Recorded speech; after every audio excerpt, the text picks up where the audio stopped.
No, I'm not getting out. Come on, man. Ah!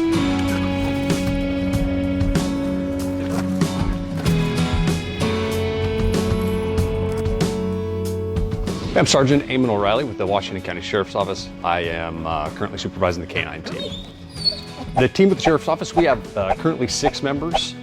We do 2 different disciplines for the dogs. We can either do tracking, we call them patrol dogs. That's the kind of dog that'll go search for a person that's either run from a crime or is hiding. We also have detection or drug dogs, which are obviously dogs that search for the odor of narcotics. But we have one currently that's dual certified, and then we have a couple that are single purpose, which are just the detection dogs, and then a few dogs that are patrol tracking only. So to be on the canine team, you actually spend a lot of time with the canine team. We require a lot of training. These dogs require a lot of training, and we can't do that without people helping us out, without people hiding for us, running from us, taking bites from us. And so you got to spend a lot of time with us prior to that. It helps us to get to know whether or not you are a good fit for the team, whether or not you're the kind of person that is good with animals, can even handle a dog. And so that's primarily the way to get on the team, is to spend a lot of time with us. Yeah, so requirements are, you got to be a cop first of all, right? You got to be a police officer certified for 3 years at least before you join the team. We have a physical requirement that we make you pass. Working with the dogs takes a lot of energy, a lot of physical requirements, picking dogs up and putting them in attics, crawling through tunnels, over fences, running for miles at a time. So we have a physical requirement that you got to pass. As well as just being able to make good decisions, being able to make good police decisions, good canine decisions. And so we put you through a series of scenarios and ask a bunch of or questions so that we can get to know whether or not you're the type of person that would be a good fit for the team. I have had the radar since 2014. So we've been together for quite a while. I know it doesn't look like it. He looks like a puppy. He's not a puppy though. He's 6. I got him pretty young, but he's been mine this entire time. Once in a while we'll swap dogs around. Team members will get a new dog, or we'll switch a dog to a new handler. But he's been mine since 2014. Well, Radar and I are also members of the county's tactical negotiations team, our SWAT team. We call them T&T. And our role on that team is obviously we're the canine role on that team. And so we supplement either on perimeter, so we'll be in a perimeter spot. So just in case we're going to arrest someone out of a house or something, if they take off out a window and go running off, then it's going to be my job and Radar's job to capture that guy. Or if we decide that someone's hiding inside of a house and the team goes in to clear the house and look for this person in the house, Radar and I are going to be the primary searching tool for going inside the house to look for that person wherever they're hiding. Yeah, the dogs come home with us. We spend a lot of time with these dogs, sometimes more than we want to spend with them, but we do spend a whole lot of time with these dogs. They're not indoor pets. They typically stay outdoors only. We'll bring them in the garage or something, if it's colder in the winter, but we do build kennels for them in our backyard. They've got lots of space. They're not just crated up in these little tiny crates. They got lots of space, but we do bring them home. We spend a lot of time with these guys. Hey, I'm Corporal Akin from the Washington County Sheriff's Office, and I am on our canine team. I'm our unit trainer, been our unit trainer for about 4 years, and been a OPCA state canine trainer for 3 now. OPCA is the Oregon Police Canine Association, and they are used to train and certify police dogs in the state of Oregon, both narcotic detection as well as patrol. I am a patrol dog trainer and has been doing so, like I said, for 3 years.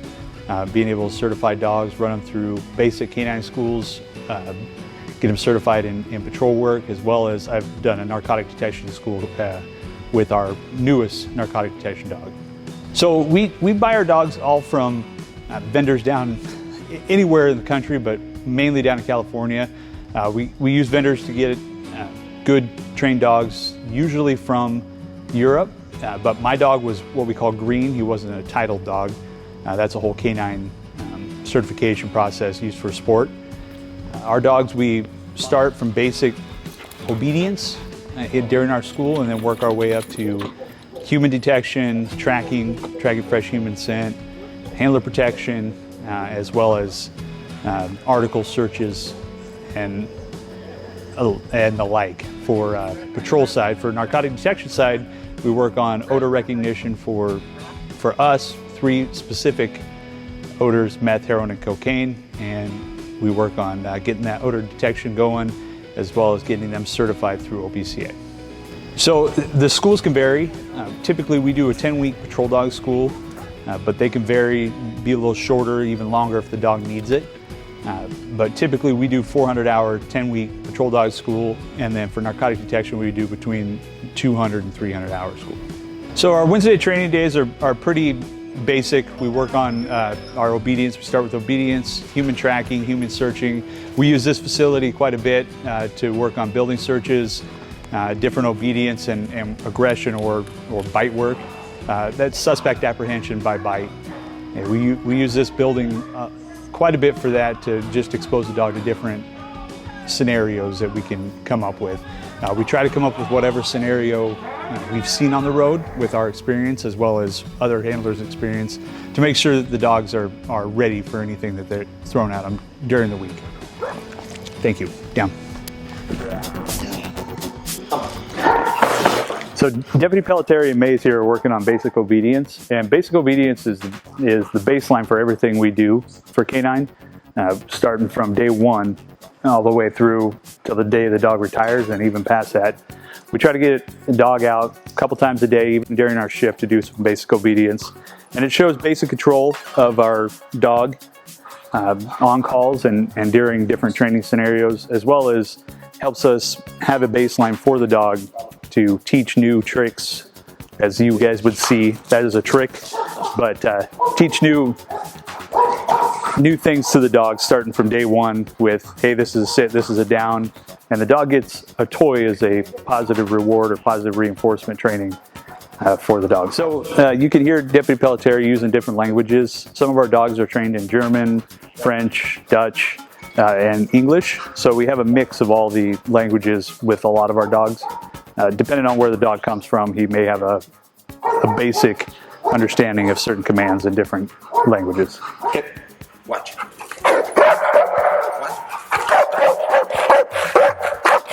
What Deputy Pelletieri and Mays are going to demonstrate now is an apprehension by bite. So we use this when it's justified to bite a suspect, a non-compliant suspect, through the gram factors as well as our agency's policies. So it gives them a warning, verbal warning. Down. Stop right there, Mr. My dog. Sends them on the bite. So what you hear the decoy making noise here is the decoy is actually rewarding the dog for giving good bites and holding the dog correctly, as well as making noise, which he would hear on an actual deployment. Deputy Pelletieri is now praising the dog and giving him positive reinforcement by petting him, as well as coming up behind him, letting him know it's okay that somebody may be walking up behind you, like another officer or him.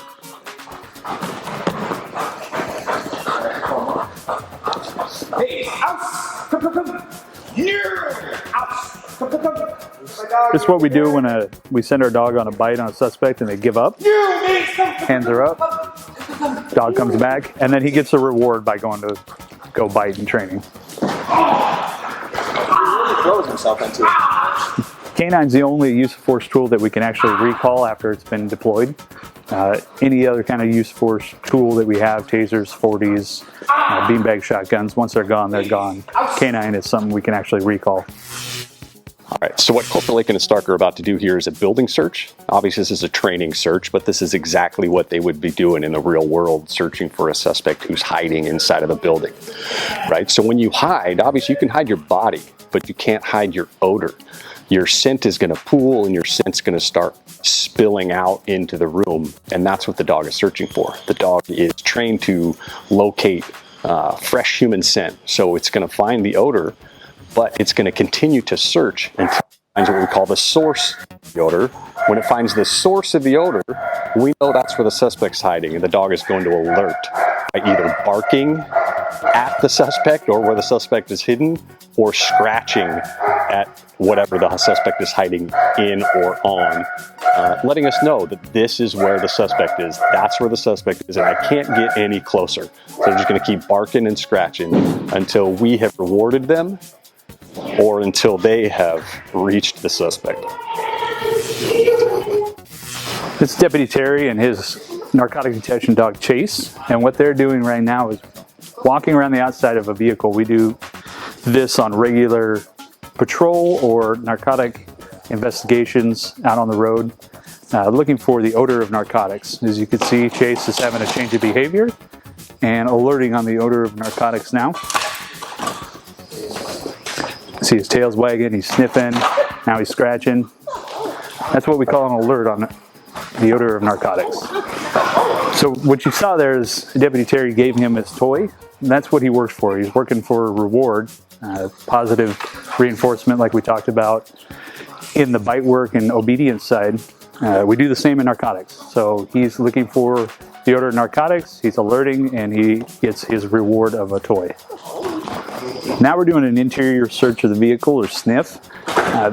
After you get an exterior alert or a search warrant for the vehicle, we'll put the dog inside and help locate the odor of narcotics, maybe in a hidden compartment or somewhere where we can't see. So as you see, Chase is working around, searching, sniffing, and he's got a change of behavior there, starting to sniff, and is now alerted on the odor hidden in the cup holder underneath the stereo there.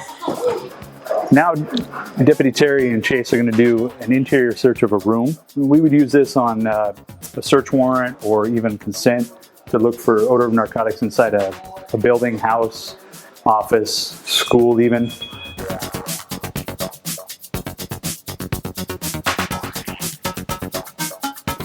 Now Deputy Terry's walking Chase around in what we call a pattern. So he's walking around and presenting different areas to sniff. And as you can see, Chase is following his direction.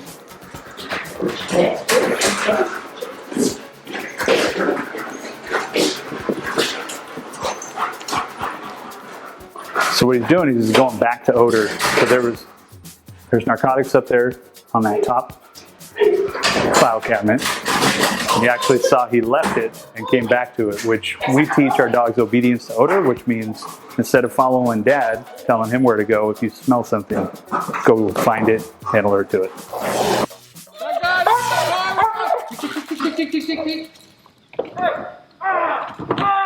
Come on, man.